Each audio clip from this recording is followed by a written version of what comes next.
As COVID restrictions lift, many of us are facing a new problem, the stress and the anxiety dealing with this whole new back to normal thing. And today is To Your Well-Being, COVID's impact on mental health and how to move forward. Clinical psychologist and clinical director of LeBauer Behavioral Medicine, Dr. David Gutterman, is joining us now to talk about all this, help us all work through it. All right, so the past year with COVID-19, it really has impacted the mental health of adults and kids.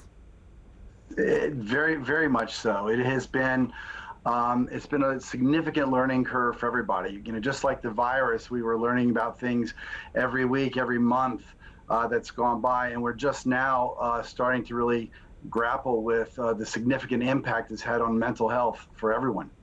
All right, so when we're lifting these restrictions, some people are experiencing, again, anxiety and fear about gathering again after, you know, such a long time of separation, especially without masks. So can you speak to that and how to provide, you know, some ways to manage that anxiety and fear as they're re-entering back into life? Well, it's a great question. It's reentry anxiety is something I've been talking a lot about with people for the last couple of months, but especially as the vaccine is becoming more prominent. People are making their way out, as you know, back out into the world. And there is a significant amount of anxiety for many people accompanying that reentry. We've spent the last year and a half learning about all the precautions that we need to take, being very careful. And many people have done a great job of adapting to those precautions. But now going back into society and with things beginning to open back up, people aren't so quick to make that adjustment. The information's coming at us fast and furiously and changing a lot. And it takes us a little longer to adapt to some of those changes, and that's okay. But it is creating quite a bit of anxiety among many people. Other people, on the other hand, seem to embrace it and are willing to adapt fairly easily. So how do we manage that then if we are having that anxiety? If you are having the anxiety, I think to manage it first and foremost by staying up to date with the information, the facts about really what's going on. Information, this is one of the things that's made this so very complicated. Information's coming at us from so many different directions in social media. And again, I appeal to people to please get your information from reliable sources and make sure you have the facts. The facts will help guide the standards that you can adhere to. With regard to the anxiety, I think you can employ a lot of the same kinds of things you do with any kind of general anxiety. You know, taking care of yourself and making sure that you do the types of things that help keep you relaxed and calm, and exercising and good nutrition and all those kinds of things will certainly help. But I think being real clear about what your own standards are and the standards for your family will help you re-enter back into you know, back into society and back into what will be somewhat of a different norm. All right, let's talk about when we have anxiety and it kind of rubs off on others. For example, like a parent's anxiety could impact their child's outlook. So how do we not, you know, make that happen to add extra anxiety to our kids?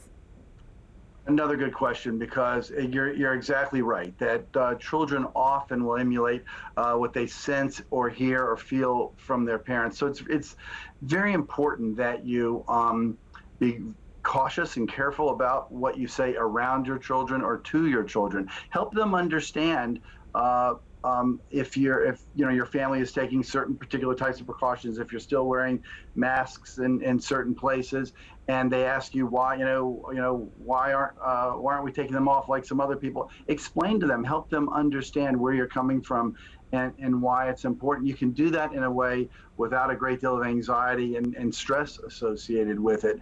And if you're comfortable, and the more you work at being comfortable, the more comfortable they're going to be as well.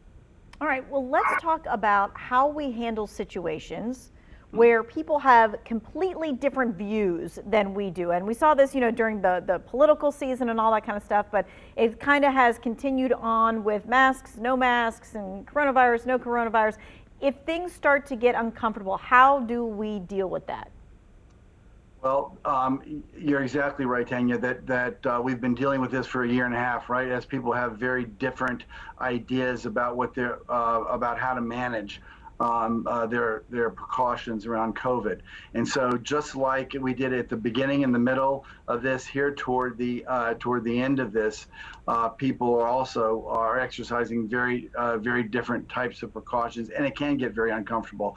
One thing I would say, unless someone is if you feel like someone's threatening your safety, and what I mean by that is that they're not taking precautions and it's making you uncomfortable. But unless they're doing that, you stay in your own lane. You don't need to necessarily make commentary or judgments to other people verbally that you're passing in the store.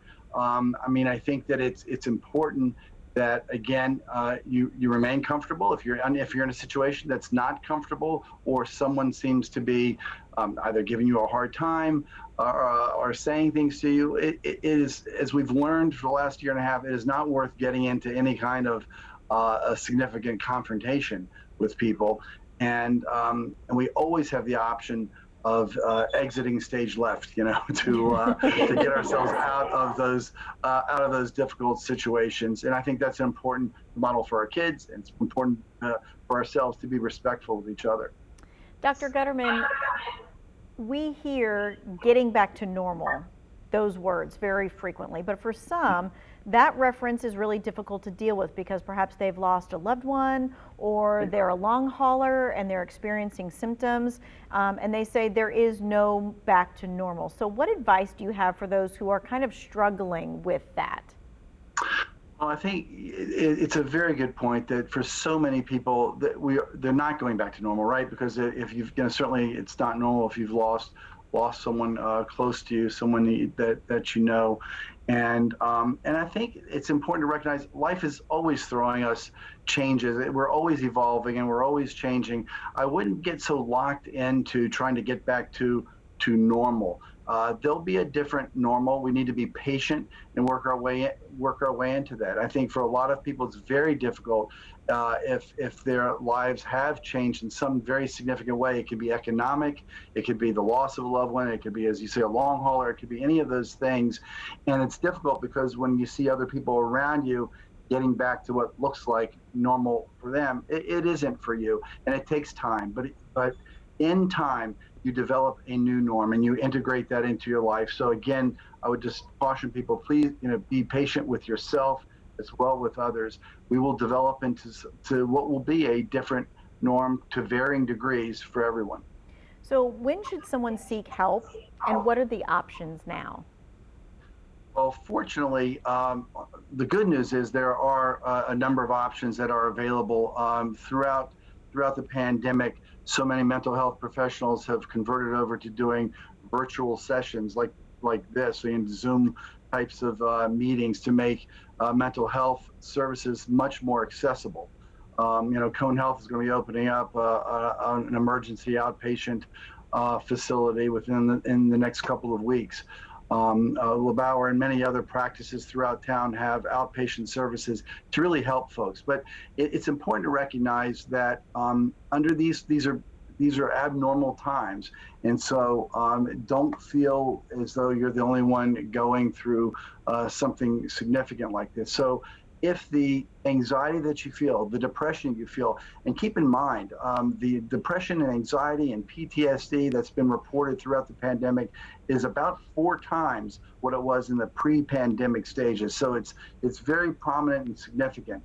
And so it's not unusual, but if it becomes debilitating, where you really find yourself, that anxiety isn't just a sense of nervousness or uneasiness in your stomach, but it becomes debilitating, where you can't leave your home, where you become more and more obsessed with what's going on.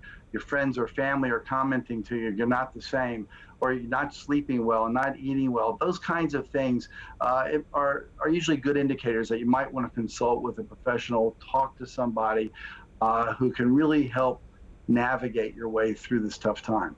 All right. Dr. Gutterman is going to be with us until 6 o'clock answering your coronavirus and mental health questions. You can text your question to him, 336-379-5775. We'll be right back.